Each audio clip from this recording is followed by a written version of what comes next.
एक काफी popular online newspaper में आर्टिकल निकला है जो कि कहता है कि 40 लाख रुपीस साल की सैलरी वाला आदमी भी अच्छे से एक वेकेशन अफोर्ड नहीं कर पा रहा। सो देखिए, आपको इस टाइप की आर्टिकल्स पढ़ के बिल्कुल भी परेशान नहीं होना है। मैं बताता हूँ क्यों। तो अगर हम सिचुएशन ब्रेक डाउन करें, ये आदमी मुंबई में रहता है। इनके मंथली इन हैंड जो इनकम है, सब कुछ टैक्सेस एंड ऑल कटने के बाद वो करीब करीब 2,12,000 रुपीज है। अगर हम खर्चे या एक्सपेंसेस की बात करें तो इनका सबसे बड़ा खर्चा है इनकी होम लोन की ईएमआई, जो कि है 1,12,000 रुपीज पर मंथ। बाकी खर्चे हैं कार लोन की EMI 15,000 rupees per month, personal expenses 50,000 rupees per month. So जब आप इनके एक्सपेंसेस को इनकी इन हैंड मंथली इनकम में से घटाओगे तो जो सेविंग होती है मंथली वो है करीब करीब 35,000 रुपीज पर मंथ। सो देखिए, आर्टिकल में क्या बोल दिया जाता है कि क्योंकि केवल 35,000 रुपीज पर मंथ की सेविंग है, इसलिए अच्छे से वेकेशन अफोर्ड नहीं कर पा रहे। सो देखिए, आपको क्या समझना है कि हो सकता है आपके साथ पूरी इंफॉर्मेशन या पूरी जानकारी शेयर ही ना करी जा रही हो।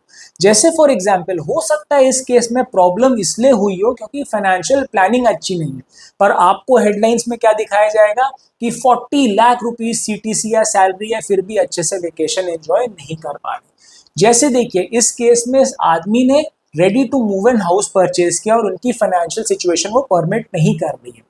यहीं अगर एक अंडर कंस्ट्रक्शन हाउस परचेज कर लिया होता है एक अच्छे रेनाउंड बिल्डर के साथ, तो ये सिचुएशन ना होती। क्यों? क्योंकि देखिए, इनका सबसे बड़ा एक्सपेंस है इनकी होम लोन की EMI. Ready to move in में डे वन से पूरे लोन के अमाउंट पे ईएमआई जाती है, बट अगर अंडर कंस्ट्रक्शन के साथ जाते हैं तो क्योंकि लोन धीरे धीरे करके डिसबर्स होता है, तो होम लोन की ईएमआई भी कम होती है और over a period of time बढ़ती है। इस केस में हो सकता था कि इनको 2 साल के बाद उतनी ईएमआई देनी पड़ती जितना इनको आज डे वन से देनी पड़ रही है। और 2 साल का पीरियड बहुत ज्यादा होता है। इतने टाइम में एक अच्छी जॉब ढूंढ सकते थे, अपनी सैलरी बढ़ा सकते थे, और बचा हुआ पैसा इन 2 सालों में अगर उसको ये इन्वेस्ट करते और बाद में जब वो एक अच्छा अमाउंट हो जाता उससे जो होम लोन है उसको रिड्यूस करते, तो 2 साल के बाद भी ईएमआई का बर्डन काफी कम हो जाता। तो आपको ये समझना है कि आपको जो पढ़ा है उस चीज में विश्वास नहीं करना, आपको अच्छे से सिचुएशन को पूरी तरीके से एनालाइज करना है। इस टॉपिक की सारी डिटेल के लिए लिंक्ड वीडियो को देखना बिल्कुल मत भूलिएगा।